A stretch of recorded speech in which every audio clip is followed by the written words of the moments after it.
maybe in a couple of decades when people look back, the thing they will remember from the COVID crisis, this was the moment when everything came on, that we agreed to be surveyed all the time. And maybe most importantly of all, this was the moment when surveillance started going under the skin. I don't wanna talk about the shit you wanna say. Every motherfucking thing you said is bullshit, and I can't really listen to this shit anymore. You broke my fucking heart when she died in on the floor. Now I'm sitting here all alone inside my place, and I don't know what to do with this gun in my face. And now I'm asking questions with the gun in my hand. Pull the trigger now, baby, I'll be better dead. Pull the trigger now, baby, I'll be better dead. Pull the trigger now, baby, I'll be better dead. Pull the trigger now, baby, I'll be better dead. Pull the trigger now. I don't wanna talk about the shit you wanna say. Every motherfucking thing you said is bullshit, and I can't really listen to this shit anymore. You broke my fucking heart when she died in on the floor. Now I'm sitting here all alone inside my place, and I don't know what to do with this gun in my face. And now I'm asking questions with the gun in my hand. Pull the trigger now, baby, I'll be better dead. Pull the trigger now, baby, I'll be better dead. Pull the trigger now, baby, I'll be better dead. Pull the trigger now, baby, I'll be better dead. Pull the trigger now. You know, there's the whole idea that humans have, you know, this, they have this soul or spirit, and they have free will, and nobody knows what's happening inside me. So whatever I choose, whether in the election or whether in the supermarket, this is my free will. That's all. Today, we have the technology to hack human beings on a massive scale. Pull the trigger now, baby.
And so what I'm going to try to do is to, with as much clarity as I can summon here, zap on and to laser and to warm up and to buzz and to tickle and to stimulate the shackles of language that are tying you to any particular religion or any particular political party, and even to try and question your enslaving commitments to your country, and God knows, possibly even to your gene pool, and possibly even to your parents.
know it's difficult. You can't really go outside. You can't do much of anything. You don't have any money. The businesses are closing.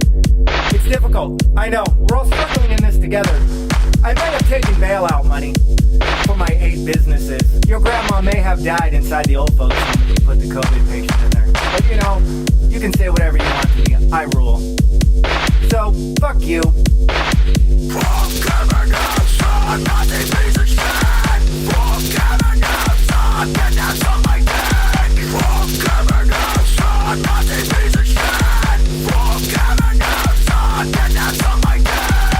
Chose to sit there with my wife and a number of other couples that were outside the household. And you can quibble about the guidelines.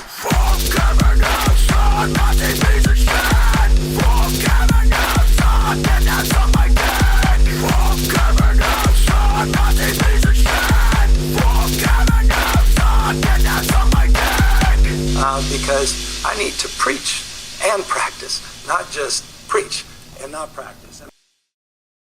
Thank you, Mr. Chairman and members of the subcommittee. On July 4th, 2023, Independence Day, Judge Terry A. Doty of the U.S. District Court for the Western District of Louisiana entered a historic injunction against the White House and other federal officials. This injunction prevents them from, quote, urging, encouraging, pressuring, or inducing in any manner the removal, deletion, suppression, or reduction of content containing protected free speech posted on social media platforms. Judge Doty's opinion contains 82 pages of detailed factual findings, supported by 577 citations of the evidence, which is drawn from roughly 20,000 pages of the federal government's own emails and communications with social media platforms in 6 full-length depositions. In its recently filed stay motions, the government has hardly bothered to dispute any of these factual findings. The Court of Appeals has entered a, quote, temporary administrative stay of this injunction and granted expedited argument, briefing and argument on August 10th. Contrary to some recent suggestions, a temporary administrative stay is, quote, routine practice in the Fifth Circuit. That's a direct quote from the recent decision in N. Ray Abbott, and it does not reflect any judgment of the merits. Today, I want to offer 7 observations drawn from the Louisiana opinion. First, the Louisiana court found, based on overwhelming evidence, that federal officials are the cause of the censorship of the viewpoints they disfavor. The government likes to claim that social media platforms acting on their own would apply their policies and censor all this content anyway. This is demonstrably incorrect. Again and again, the Louisiana court found that the platforms would not have suppressed his speech, but for the fact that the federal officials were pushing for it. The deplatforming of Alex Berenson, the throttling of Tucker Carlson's content, the silencing of the so-called disinformation dozen, which includes Mr. Kennedy, the suppression of much of the so-called borderline, which is, quote, often true content on Facebook's platforms, the censorship of the Hunter Biden laptop story, and much more. All these were suppressed because of the efforts of federal officials. Second, the scope and reach of federal censorship is staggering. As the Louisiana court repeatedly found, it affects, quotes, millions of social media posts and speakers all across America. It affects virtually every American who reads, listens, engages, or posts on social media about great disputed political and social questions that federal censors have stuck their fingers into. Third, federal censorship is ongoing and it shows no signs of relenting. Federal official censorship efforts are in full swing and they're expanding to new frontiers. Left unchecked, federal censorship will reach virtually any disputed social and political question over which federal officials want to impose their power. Fourth, the Louisiana opinion shows that federal officials are most eager, most focused on silencing truthful speech and to muzzle the most influential critics of the administration and its policies. Tucker Carlson, Alex Berenson, and many others were targeted not because what they were saying was necessarily false, but because it was the most effective criticism of the narrative line that the administration was pushing at the time. Censorship is not about truth. It is about power, preserving and expanding the power of the censors and the political narratives they prefer. Fifth, federal officials are deeply intertwined with what other witnesses have called the censorship industrial complex. The Louisiana court made very detailed findings about the close connections between many federal officials and that mass surveillance and mass censorship enterprise that calls itself the Election Integrity Partnership and the Morality Project. Not just CISA officials, but White House, State Department, and Surgeon General officials have deep ties to that enterprise. As the Louisiana court found, CISA and the EIP were completely intertwined.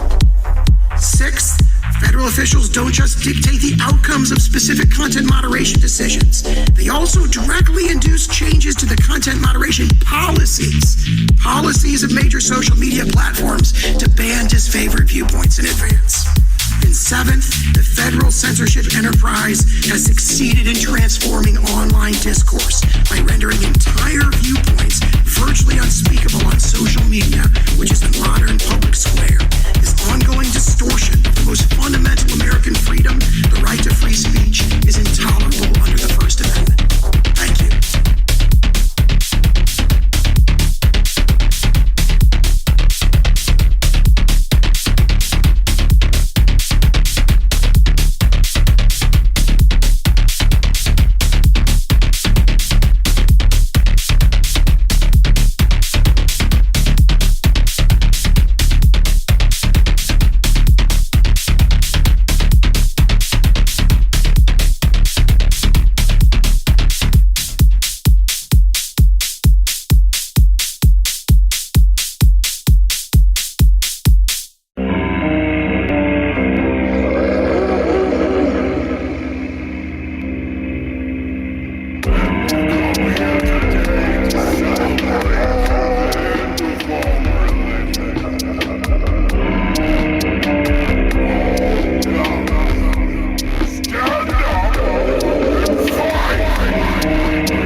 The way I was brought up, and you'll never guess the games that I really fucking had to play.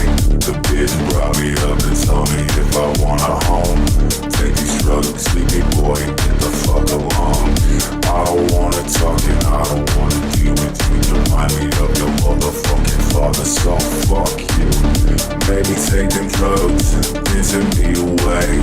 Lie to the police and tell them that I was dead. Motherfucking threat, when all you really did was beat me up when I was a motherfucking kid.